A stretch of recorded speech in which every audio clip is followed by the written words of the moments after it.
सीधा बादशाह के पास जा पहुंचा और अपनी कूची नुमा दाढ़ी हिलाकर कहने लगा, हुजूर, गुलाम की एक लौंडिया है, थोड़ी तारा माथे चांद। ये तो खैर कोई बात नहीं, आपको भाई या ना भाई, मगर कमाल ये सुनिए कि वो जब सूत काटती है तो धागे के बदले सोने के तार निकलते हैं। बादशाह ने तो पहले हकारत से घूरकर उसकी तरफ देखा। चूंकि सोने का वो बड़ा लोभी था, जहां सोने का नाम सुनता उसकी राल टपक पड़ती। इसलिए उसकी सूरत देखते देखते बादशाह ने सोचा, खुदा की कुदरत से क्या अजब है जो उसमें ऐसी करामत हो। अगर वाकई उसमें ऐसी करामत है तो घर बैठे बैठे लक्ष्मी आई समझो। दुनिया का कोई बादशाह दौलत में मेरा मुकाबला नहीं कर सकेगा। चुनाचे उससे बोला, अगर तेरी लड़की में ये सिफत है तो उसे हमारे महल में भेज दे ताकि तेरा झूठ सच मालूम हो। बुनकर दौड़ा दौड़ा जा अपनी बेटी को ले आया, निहायत खुश, अपने कपड़ों में न समाए कि अब बादशाह का खुसर बनने में क्या कसर है। देखा और आशिक हुआ। आशिक होने के बाद झूठ सच कौन परखेगा? मोहब्बत की बातों में चरखे पूनी का क्या काम।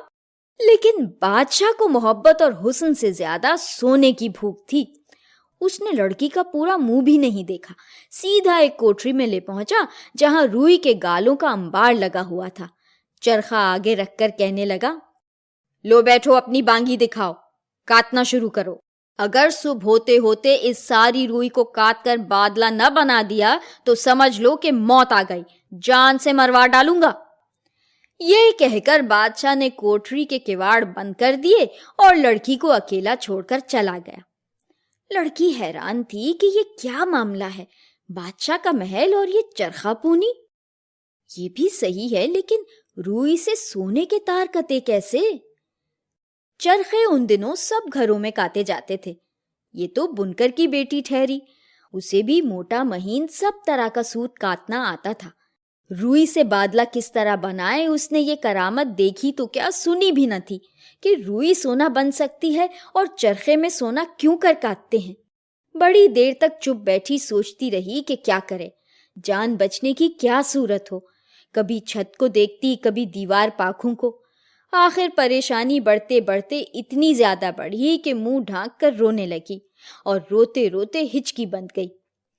रो ही रही थी कि एकाएकी कोठरी का दरवाजा खुला और एक नई तरह का आदमी अंदर आया। लड़की जल्दी से आंसू पोंछकर हो बैठी। आने वाले ने कहा, बुआ सलाम, ऐसी प्यारी प्यारी शक्ल पर ऐसा बिलक बिलक कर रोना कैसा? क्या बात है, कुछ मुझसे भी तो कहो। लड़की पहले तो डरी कि न जाने ये कौन है, क्यों आया है और मुझसे पूछने का क्या मतलब है, मगर फिर कुछ सोचा और दिल कड़ा करके बोली, भैया, अपने कर्मों को रो रही हूँ। बादशाह ने हुक्म दिया है कि सुबह तक ये सारी रुई कट जाए और सूत न कटे बल्कि सोने के तार कटे, नहीं तो वो मुझे मार डालेगा। मैं क्या करूं, मुझे रुई का सोना बनाना कहाँ आता है? आने वाले ने जवाब दिया, अच्छा, अगर मैं जैसा बादशाह ने कहा है वैसा तुम्हारी तरफ से काट दूं तो तुम मुझे क्या दोगी? लड़की ने कहा, अपने गले की चंपा कली। अच्छा, हो गई पक्की? बिल्कुल पक्की, लो तुम पहले ले लो। वो भुतने की सूरत का बौना चंपा कली ले चरखे के पास बैठ गया और चलाना शुरू किया। घर घर घर 3 दफा चरखा चलने की आवाज आई और एक कुकड़ी तैयार थी। दोबारा चरखा चला घर घर और दूसरी कुकड़ी उतर आई।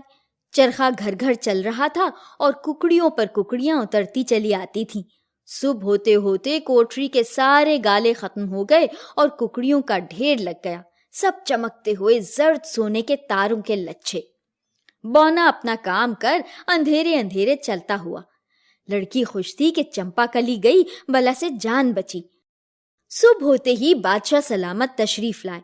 सोने का ढेर देखकर आंखें खुल गईं, हैरत हो गई, मुंह खुला का खुला रह गया कि अजब तिलिस्माती लड़की है, ऐसी करामत तो देखी ना सुनी।